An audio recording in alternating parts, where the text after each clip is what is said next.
It has been approximately 3 months since the coronavirus outbreak has started, and in the span of 3 months, the virus has managed to drastically change the world, both negatively and somehow positively. Yes, somehow. So, today we are about to discuss the coronavirus's effect on Indonesia, but specifically it's on Indonesia's blue collar worker. A blue collar worker is a working class person who performs manual labor. Blue collar work may involve skilled or unskilled labor.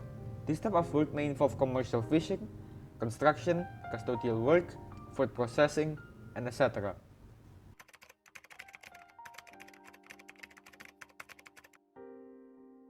Indonesia as of now is still not considering the idea of a full lockdown, but instead we are in the stages of a partial quarantine. The reasoning behind Indonesia not going into full lockdown was because of the outrage and backlash it will cause to the government, as lockdown would require the banning of transportation, and well, we as Indonesians knew that it is due to Gojek, Grab, and Uber that unemployment in our country is decreasing. Due to its popularity, many Indonesian workers now work as Gojek, Grab, or Uber, and that issuing a lockdown would mean that most of these people would lose their income, thus causing a backlash. So overall, Indonesia still wouldn't consider the idea of a lockdown, as it would cause an economical instability and severe backlash from the people.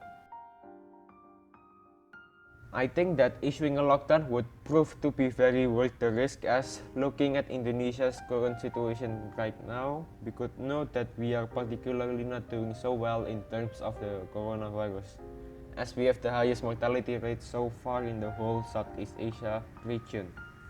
I felt that it would prove to be a much greater risk if we continue this partial quarantine instead of a lockdown, as the situation just seems to be getting much worse. If lockdown does happen in Indonesia though, it would still be very saddening to see the blue collar worker of our country forced to stay inside their home, as most of their income came from their work. It would also cause a wide panic around the country as they are forced to stay home.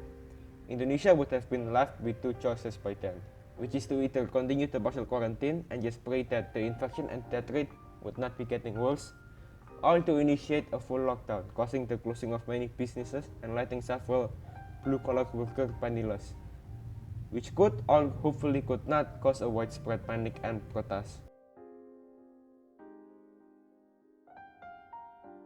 The government could help these workers by still paying them their monthly salary, or maybe by giving them the daily supplies they need to sustain their family, like food, clothing, electricity, and water, which could help reduce their fear and panic towards having little to no income. They could also open up a charity to help encourage other citizens of Indonesia to help these workers out.